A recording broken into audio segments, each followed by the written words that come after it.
Welcome to 1 Million Cups. It's so good to have you back here with us for the beginning of our 2021 season. We are currently virtual now, and hopefully, as much as we love the guys at Pinnacle, we can get back in person sometime soon. So this is our first 1 Million Cups for 2021.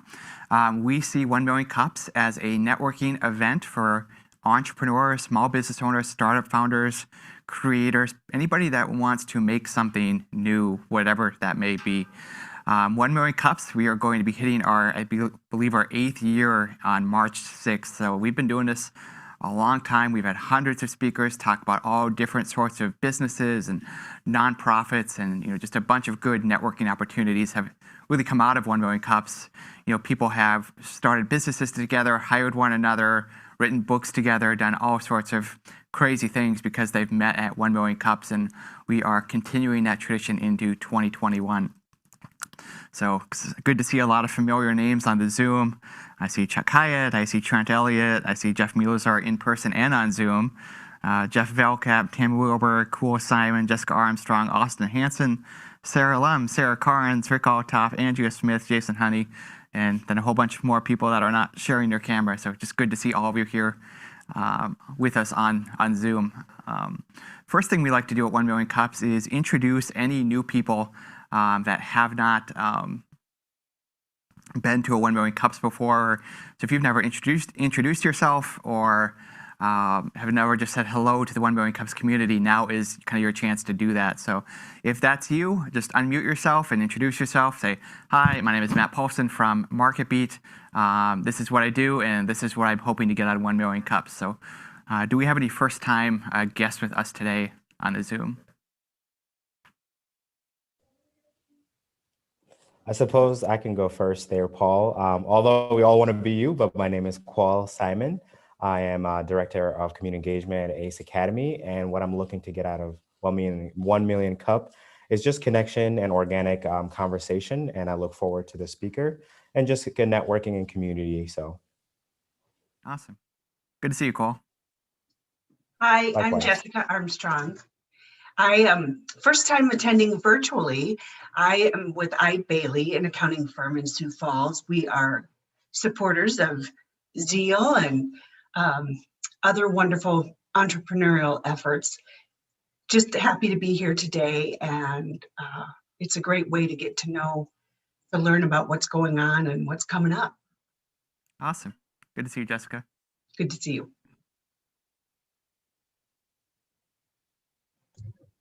I've been to 1 Million Cups, but it's been a while, and this is my first time since joining the Zeal team. So I thought I'd just say hello. My name is Sarah Lum, and I'm so excited to be part of supporting our ecosystem here. Good to see you, Sarah. Sarah has been a great shot in the arm for Zeal. She is probably one of the most organized people I know, so she'll be a great asset to the startup ecosystem.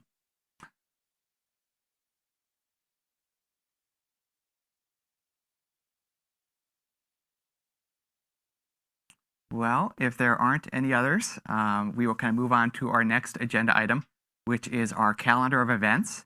So if anyone has an event, either virtual or in person, anytime in the next month that is maybe relevant to this community, feel free to unmute yourself and kind of share that event. I know Startup Sioux Falls and Zeal has an event coming up this Thursday, and there's also another event that Emerging Prairie and the Enterprise Institute are also putting on Thursday. So it'd be great to hear about those and anything else that is going on as well.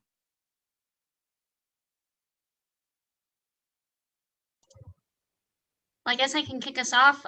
As Matt said, and Matt, you can speak just as well to this. We have a startup social happening at Zeal virtually on Thursday from 4 to 5:30. And the topic of discussion is going to be mentorship. And we're so excited to talk about this topic and also talk about some initiatives that we're trying to move forward at Zeal in terms of mentorship for business owners and entrepreneurs. So we would love to have you. How do people sign up for that?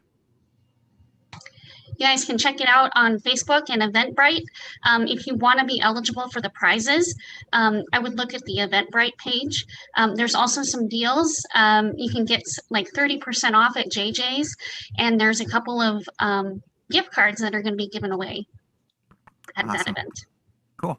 Well, that'll be fun. Hey, this is Maureen, and I can talk about the Founders Only Town Hall happening on Thursday. So this Thursday, which is tomorrow at noon, there's an online event called Founders Only Town Hall. So Congressman Kelly Armstrong and Dusty Johnson, so our North Dakota and South Dakota representatives, will be on this call. It's an opportunity to kind of hear about the state of business in our region. And you can register on Eventbrite. Simply search for Founders Only Town Hall. You also can find that link through a Facebook event as well. You do need to register through Eventbrite in order to get the link. And when you do register, you can also submit a question which might be selected to be asked of the congressman. So I would encourage you, business owners, to sign up for this event happening tomorrow at noon online for 1 hour. This is Jessica again from Bailey. We have all of our webinars are always free. Feel free to check out our website, ibailey.com. We have something coming up February 3rd, webinar on tax strategies to increase tax flow. We have another one coming up on benchmarking. Just go to ibailey.com and look at events, and there's a register button, and we'd love to have you join us. Excellent. Hey, Other Matt, events. would it be fair to say that since I'm doing director of our community engagement, I do have an event. I am speaking next week. I don't know if I needed to say that, so it's just the irony of it. But yes, if you do want to come check out our story and my story with Ace Academy, I will be on 1 Million Cup next week, Wednesday. So I'd love for you guys to come hear our story and the soul and heart behind Ace Academy. Awesome. Yeah, we are definitely looking forward to hearing from you, Cole, next Wednesday. Good morning, everybody. Hey, Sadie. Hello, my name is Sadie, and I am the Community Outreach Coordinator at Downtown Sioux Falls. So, of course, I have a couple things going on in downtown. Of course, this weekend is the last weekend that you can participate in the Burger Battle competition. That's between 24 restaurants this year. It is going great. If you've had a burger, thank you. If you're still looking to get some burgers, you still have time. You can find more information about all of the burgers, the descriptions, if it's delivery and carry out options, which all of them do. So you can enjoy Burger Battle from your home or at a lot of these restaurants that are following CDC guidelines, just want to do it safe, but just supporting these restaurants. And there's a lot of great partnerships going on, including Matt over at Market Beat and Chef Lance's, as well as South Dakota Cattlemen. So really exciting to bring the community together. Couple other things, I'll keep it short. It's the last weekend for the Winter Wonderland in Falls Park. That's been extended thanks to the city until January 31st. So you can drive the family down there. And then the Full Circle Book Co-op in downtown Sioux Falls is doing a book giveaway. So all day Saturday, all day Sunday, if you just go check out some of the books that they have there, grab a pizza or maybe a beverage, you can actually get a free children's book. So a couple things there. Find more information at dtsf.com. And I'm also really excited for next week. I'll be hosting that one, so it'll be fun.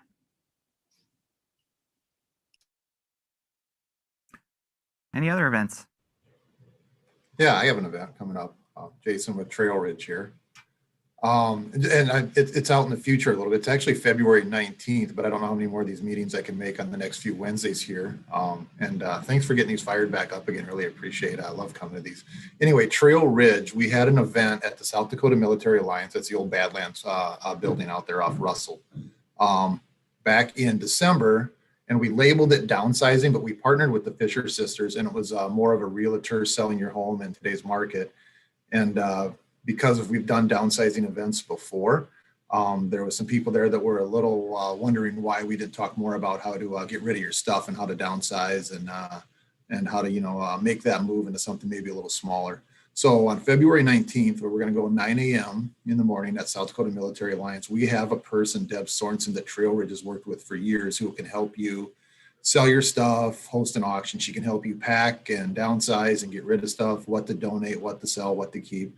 I know a lot of people of age, when they get to this point in life, maybe they're moving from their home to a condo or something smaller. Really appreciate those. So we're going to limit it to the first 30 RSVPs. So we're doing it safe with masks and social distance and everything else. And the South Dakota Military Alliance has been a good host for us since we can't have stuff here at Trail Ridge. So February 19th at 9 a.m. if you want to learn more about downsizing. Excellent. Thank you, Jason. Any other events?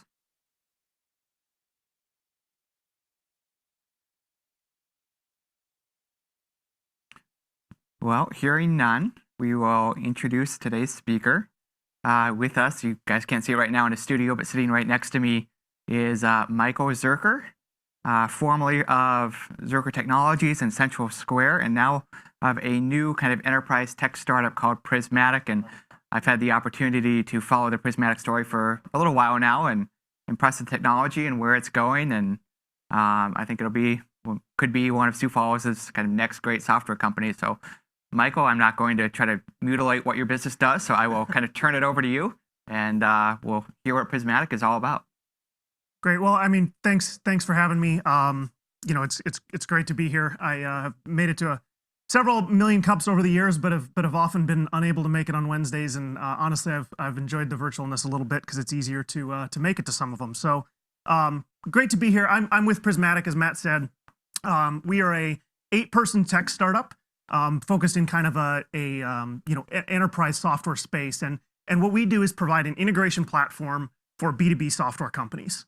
Now, that's obviously a bit of an esoteric space, perhaps. And so I want to talk a little bit today about the problem that we see and what we're doing to solve it.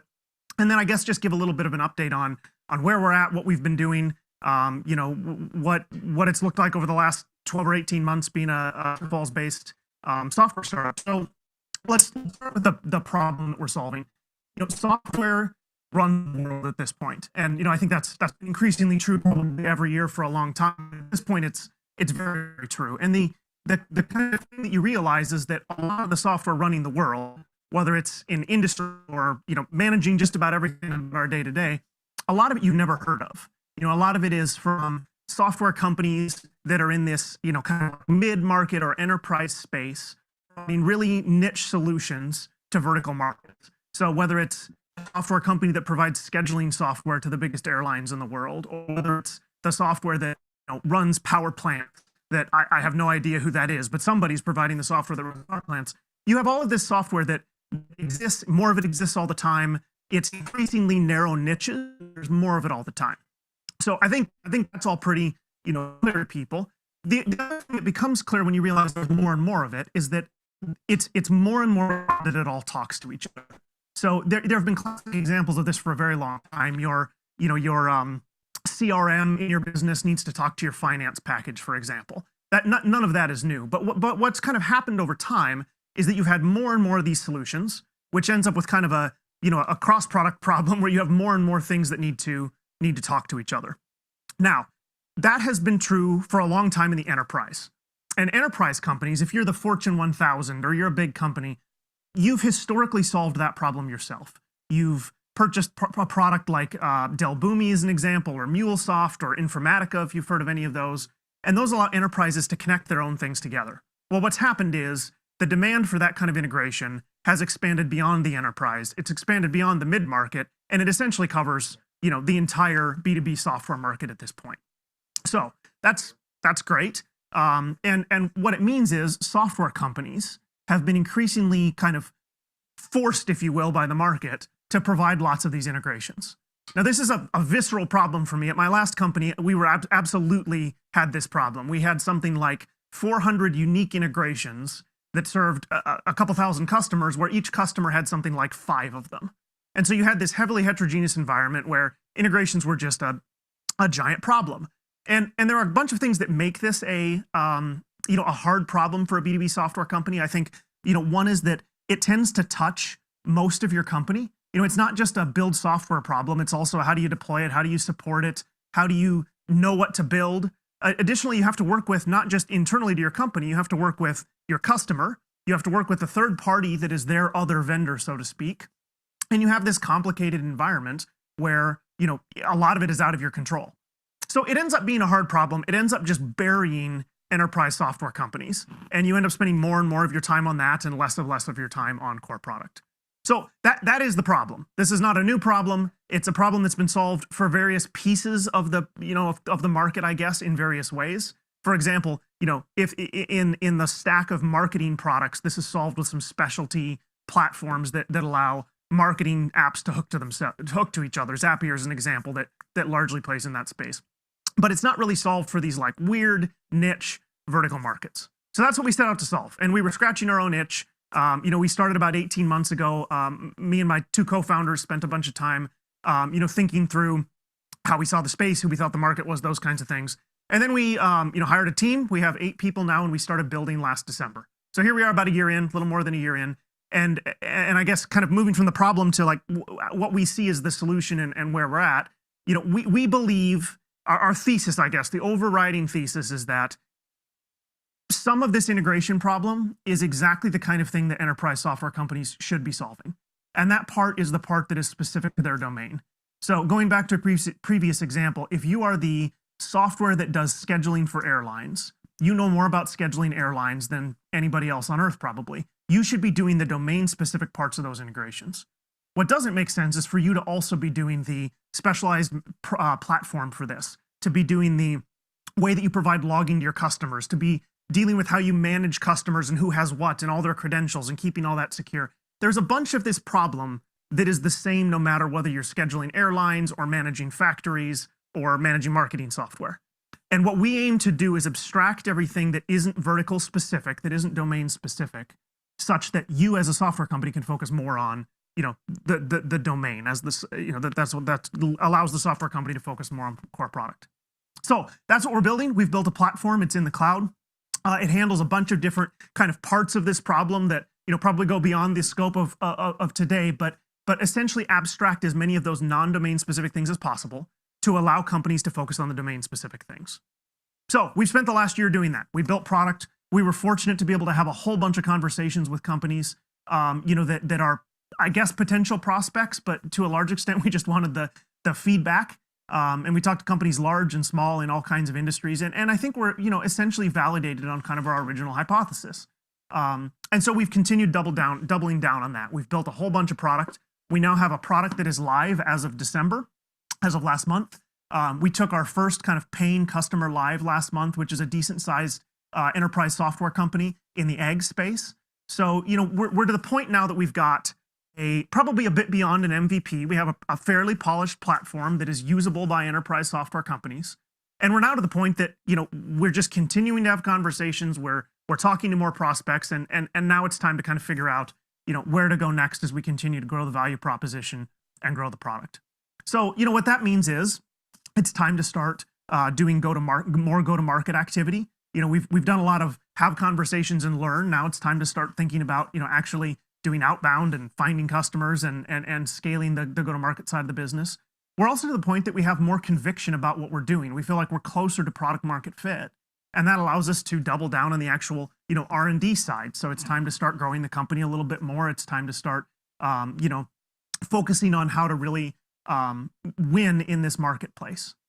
So, the last thing that kind of gives us conviction that we're on the right track is that competitors have popped up everywhere in the last 18 months. When we started this, we spent a bunch of time trying to figure out who our competitors were. And, there certainly some of them exist, but it seemed like a space that was pretty empty. While there are now a bunch of startups that look at least, kind of like versions of us, everybody has their own take on how to solve this. But, competitors have popped up, and in a way that just validates the market. It's actually really, I guess it's relieving to see, a bunch of competitors that see that there's a problem like we do. It shows that we're not just after something that I guess we thought was a problem, but the rest of the world has figured out.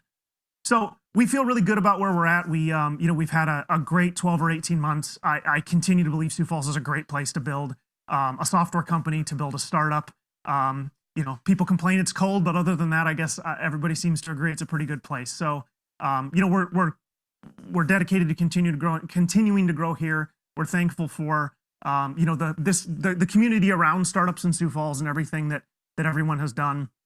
Shout out to Matt, who does a huge amount of orchestration for these things. So, I guess with that, that's a little bit of our story. We have an exciting 12 or 18 months coming up as we kind of go to the next phase. And, we're excited to get to the point that we really feel like we have full product market fit and we can start scaling the business, from a kind of growth perspective, as opposed to a figuring out what we are and what we're doing perspective. So with that, I guess I'll take any questions. Again, thanks for your time. Well, I'm not on camera. There I am. But I have a question I've been dying to ask, and I guess I don't know why I haven't asked it. So for the record, Matt likes to save these questions until he gets me on a stage or in a presentation. Yes, on a camera. Usually when I talk to Michael, I just turn on Facebook Live and start asking questions, but I guess we're already doing that. So my question is, you had a successful software startup, you had an exit. You probably could have taken a few years off and traveled or played with your kids. What motivated you to kind of get back on a horse, start from ground zero, and launch a new software startup pretty quickly after getting out of your last company? It's a good question, and obviously something that I've thought about a lot. I did take some time off. I probably legitimately took 6 months where I, didn't really work, so to speak. My last job involved a ton of travel, and I wasn't around my family, a lot, at least during the week. And so I spent some time with my kids and doing all those things, catching up on personal stuff. But, I think at the end of the day, there are kind of two things that made me want to do this. One, it's what I love to do. I think there's no greater, there's nothing harder in my view, I guess, than starting something from nothing. And, I think a lot of people on this call have experienced that, and a lot of people on this call would understand the satisfaction of that. And I think, I think that's largely what drove me to do it, is that I'm just passionate about doing this. I love doing it. I love software, which helps. I think the other thing that kind of, probably set the timeline to some extent is that my two co-founders are Beth Harwood and Justin Hipple. And, we were all kind of early folks at Zuercher at my last company. And, the stars and moons aligned such that we were able to work together again. And I think, that wasn't going to last forever because people had to figure out what they were doing. And the right timing with the right team came into place. And we knew that we could build the right engineering team to kind of go down this path. We had a problem we were passionate about. And just in general, I'm passionate about building companies. And so, I don't know, I didn't think real hard about it like so many of these things. I just kind of did it, I guess. But it's been really rewarding and really hard. And it is a weird thing to be back at the beginning again, for sure. And back to being wear a lot of hats, individual contributor guy and whatever else. So. Okay, other questions? Feel free to unmute yourself and ask, type them in the chat, type them in Facebook chat. We'll find out about them one way or another. So who has a question?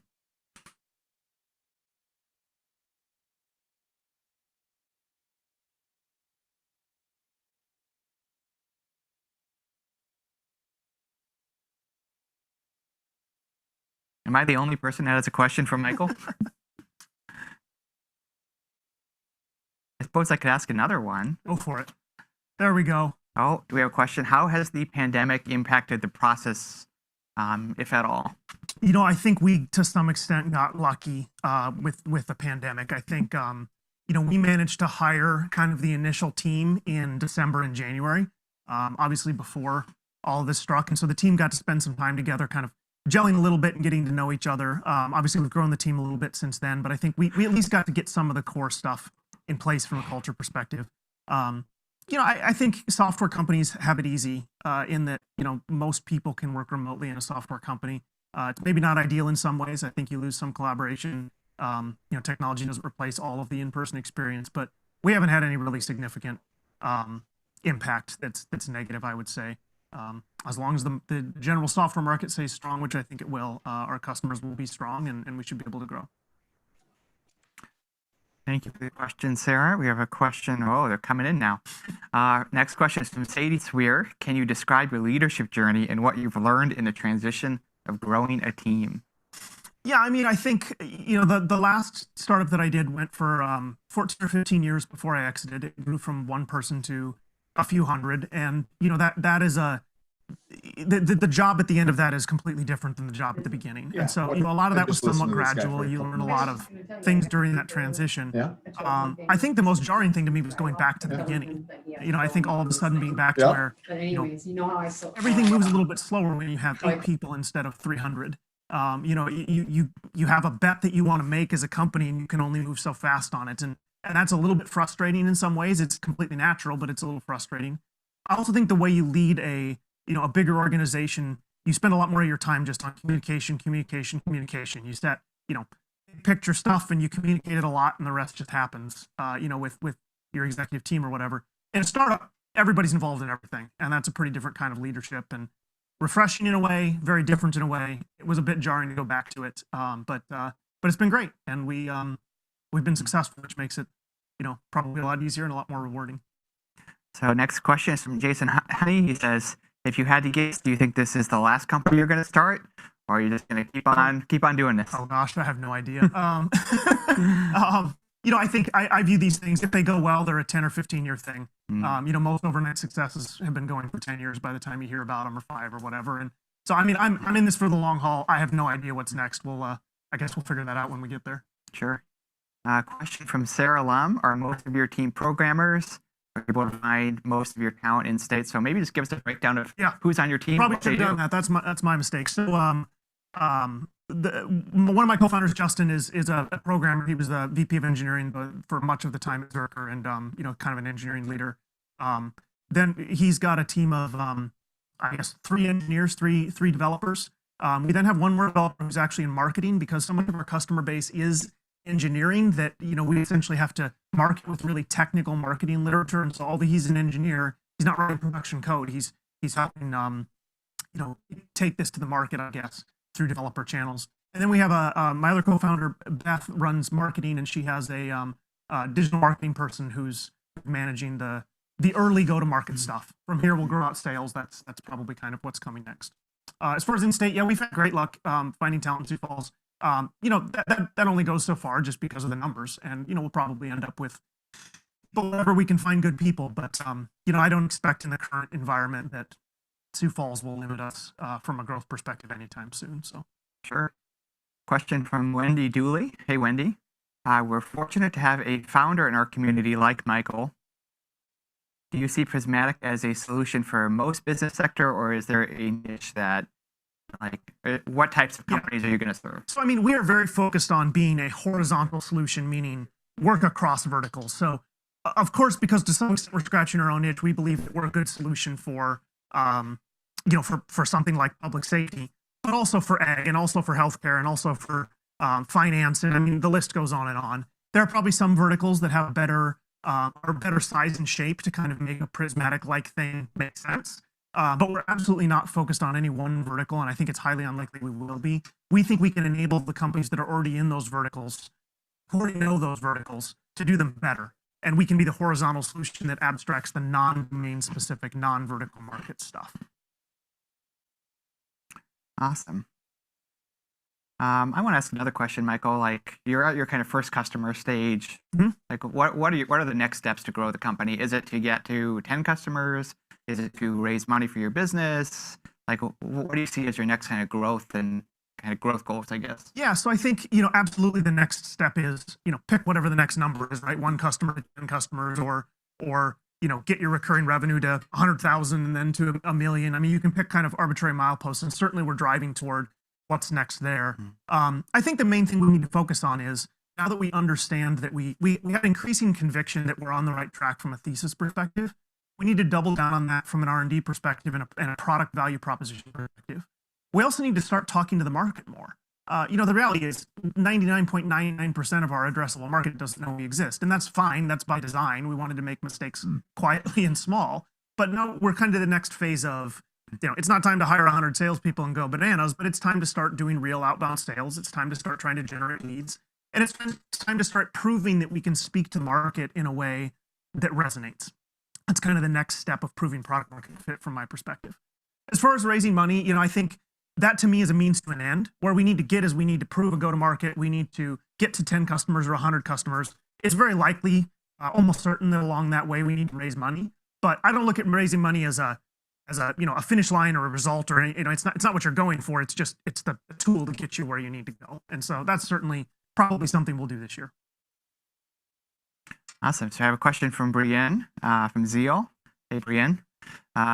So John Meyer, who recently sold his startup Lemonly, spoke to our Co-Starters Accelerator cohort last night and mentioned that it was strange to come to work as an employee for the first time in over a decade. That would be weird. Wondering if ever and for how long Michael had worked for somebody else, and if his entrepreneurial journey has been better or worse because of a job experience. Yeah, that's a super good question, one I haven't thought about in a while.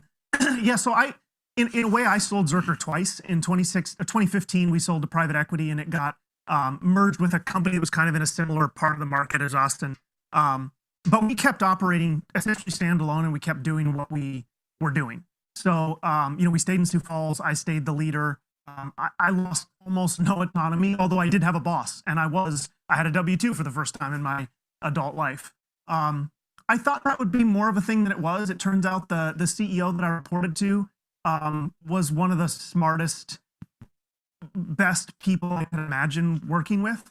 One amazing mentor. He had been through crazy things in his, growth leading private equity funded companies, and I learned a bizarre amount from him. And so in that way, I think it was extremely good for my journey. I expected to have all kinds of negative emotions around having to deal with a boss, and I had to deal with the private equity board in New York and all those things, and it turned out to be wonderful. And it was almost exclusively just because of the people that I got to work with. And so I will count myself forever lucky that I got to work with Tony, the CEO of this other company, and the private equity board. And honestly, I don't think that's what I expected I would be saying, back before doing that. So I probably got off really easy. I think it easily could have gone the other way, but I learned a ton, and am certainly better for it. Mm-hmm.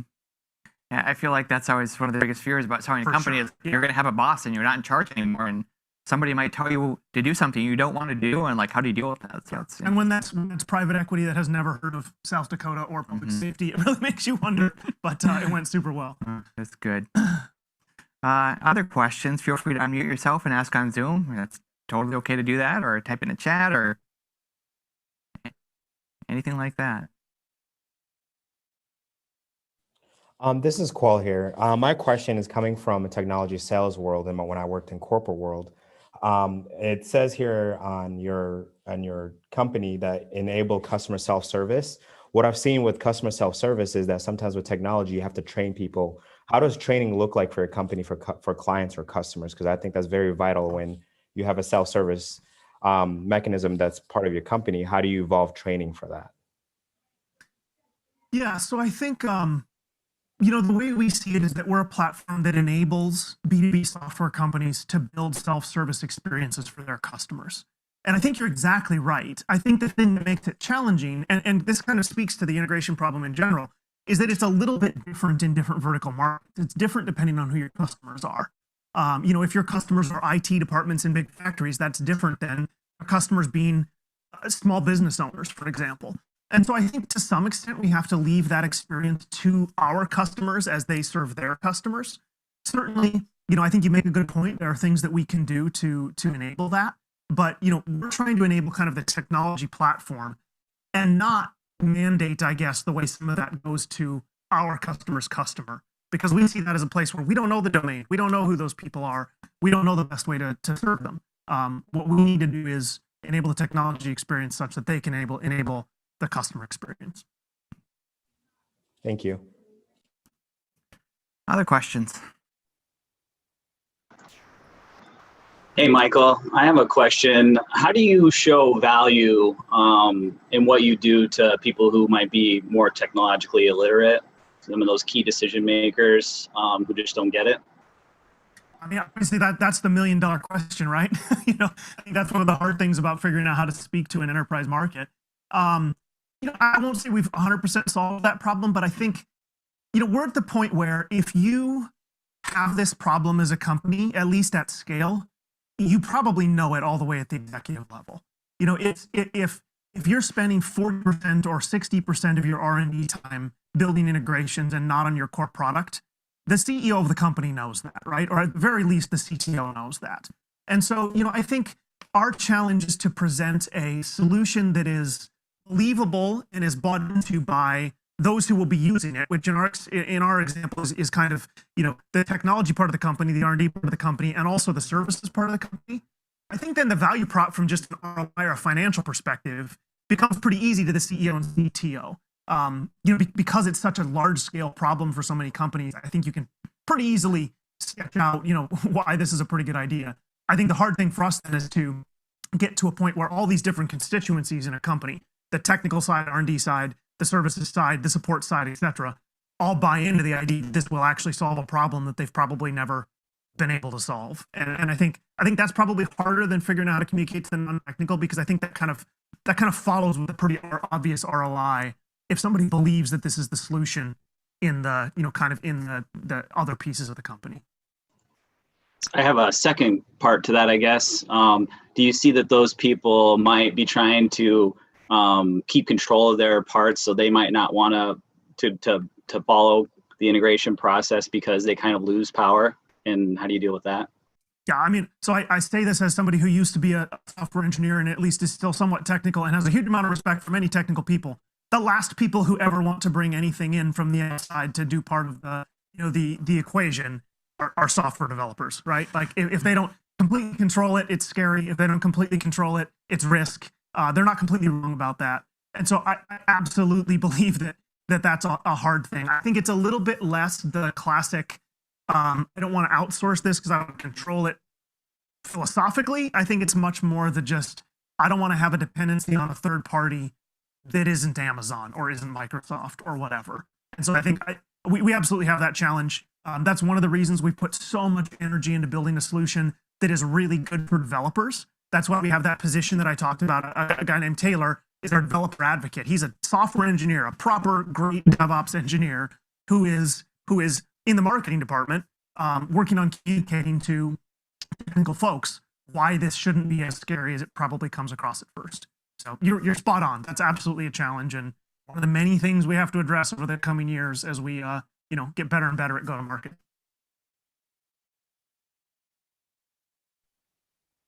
I'll jump in. This is Sarah from Nine Clouds. What are you going to do different as Prismatic as a result of what you learned at Zuercher? That is a super good question. I think probably a million little things. I made so many mistakes. We all made so many mistakes for the 15 years at Zuercher, and that's just life. I'm sure there are many, many little things. If I think of, kind of directional things, I think a couple. Number one, we spent a lot of time at Zuercher completely bootstrapped and by definition undercapitalized, and that had real advantages. We kept control longer. We were able to get a solution farther along before we really got to market.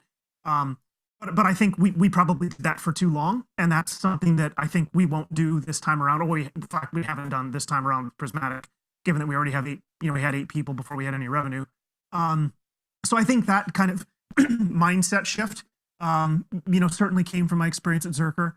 I think the other side is I didn't understand until halfway through my journey at Zuercher that sales / go-to-market could be done as a truly professional analytical endeavor. As the classic naive, dumb, technical-minded developer-y type guy early on, I think I very much saw sales as this okay, so you have some salespeople and they do what salespeople do, and I guess they should do that over here. And as much as I cringe to think of the way we used to think of that, I don't think saw it as something that was quite the rigorous endeavor that I think it is at scale and is done well. And I think having seen that done really well in a bunch of ways, and having worked with people that I have just a bizarre amount of respect for in the sales leadership side and individual contributor side, I think we take go-to-market much more seriously early on this time. That doesn't mean hiring 100 salespeople, but it means understanding that that's a very key part of the problem. As you think about how to talk to the market, reach the market, engage with the market, and convince them the solution is right. So I think treating that as more of a first-class citizen earlier is absolutely from my experience at Zuercher. Well, Michael, before we run out of time, I want to ask, switch gears a little bit and ask about Michael Zuercher outside of Prismatic. I know you've been a big part of the Butterfly House campaign, and what else do you do other than Prismatic? Well, that question probably would have been more interesting 18 months ago. Sure. The reality is we're spending a lot of time on Prismatic, but yeah, I've been really involved with the Butterfly House Aquarium in town. We kind of have a paused capital campaign at the moment because of COVID, but we were well underway with a capital campaign to build a significantly increased building and build out a kind of a true purpose-built aquarium, I guess. If you've been to the Butterfly House, if you haven't, you should go. But if you've been to the Butterfly House, there's an aquarium that just kind of grew organically over 10 years. It reminds me so much of a startup, right? You do what you have to do is you just kind of accidentally or organically grow. But then at some point you step back and say, okay, apparently this is what we are now. Apparently a big part of what we do is the Butterfly House and aquariums. What would it look like if we stepped back and really built a purpose-built place and turned this into I guess what I would call a core competency and make it a truly great thing? And so we're in the middle of a capital campaign. I've been involved with that. It's been kind of a strange pause because of COVID, but we'll kick that off again soon. I also have been, I guess I'm stuck on this, but I don't travel like I used to. That's not just because of COVID. It's also because I don't have sheriff's offices and police departments scattered across every county in the United States that I have to go visit. And so I spend a lot more time with my family than I did, which has been great. And this is the lamest answer in the world, but I just want to work a lot too. So, and I don't mind it. So certainly appreciate that. Let's take one more question, and then we'll ask the last question. Jessica Armstrong asks, if you were to describe Prismatic in very simple terms, like you're talking to your grandmother, what would you say? There's a lot of software in the world that only works if it talks to other software. That's hard for a lot of reasons, and Prismatic aims to make it easier. That's a great answer. So the last question, Michael, is what can we as the 1 Million Cups community do to help you?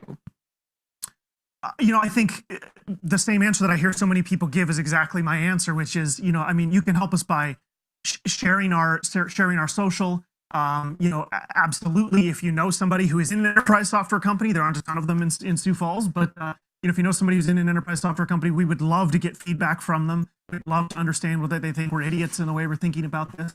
But we're about to, in the next few months, we're about to start getting much more focused on making more noise in the market. Doing a bit of a public launch, starting to really ramp up go-to-market, and with that will come an increased social presence. With that will become an increased presence in a lot of ways. And anything you can do to share that, help us get visibility. We're racing with a lot of companies who are roughly our age or a little bit younger, and probably roughly where we're at. We're maybe a little ahead of a lot of them, but a lot of this game in the next couple of years is going to be who gets there first. And you can absolutely help us by sharing and helping us get there first. Awesome. Well, let's give a virtual round of applause to Michael Zuercher. I'm not going to clap loud, so it doesn't pick up on the mic. But thank you, Michael. Thank you again for having me. Yes. Next week, we're going to have Cole Simon from ACE Academy. ACE Academy is a new purposely built kind of small school, and to work on kind of diversity issues and maybe tackle some things that aren't kind of discussed in the school district. So we are going to learn more about that from Cole next week. On February 10th, we have Cindy Peterson from Maximizing Excellence. On February 17th, we have Travis Nye from Spellbound Magic Shop and Theater. February 24th, we have Brandon Manning from OG Green. So we have a great schedule coming up. And I also want to thank our sponsors. Thank you to First National Bank, who has been just a very long-time supporter of 1 Million Cups. And they've paid for our space at the Museum of Visual Materials and the Orpheum before that, and other places before that. So thank you for First National Bank for being a long-time supporter. MarketBeat, my sponsorship actually lapsed, so I need to write another check so don't thank MarketBeat. But thanks to Zeal Center for Entrepreneurship. It's a 45,000 square foot co-working facility on the northwest edge of town. Ton of good stuff happening at Zeal right now. They have a co-starters accelerator program, and they're going to do a couple more of those this year. They're doing all kinds of events, just lots of great things happening at Zeal. I think you'll see a mentor program come out of Zeal pretty soon. So Zeal is really firing on all cylinders right now, and just lots of good stuff is happening. Finally, thank you to Pinnacle Productions for hosting us. This is a great studio to do 1 Million Cups out of, as long as we can't be in person, and just very, very thrilled with their ability to help us and make this happen. So thank you to the guys at Pinnacle. I think that is everything for today. So we will see you all next Wednesday morning at 9 a.m. on Zoom or on Facebook or on YouTube. And we'll hear from Cool with ACE Academy next week. I think that's it. Goodbye, everybody. This is where we'll wave as we get off the Zoom call.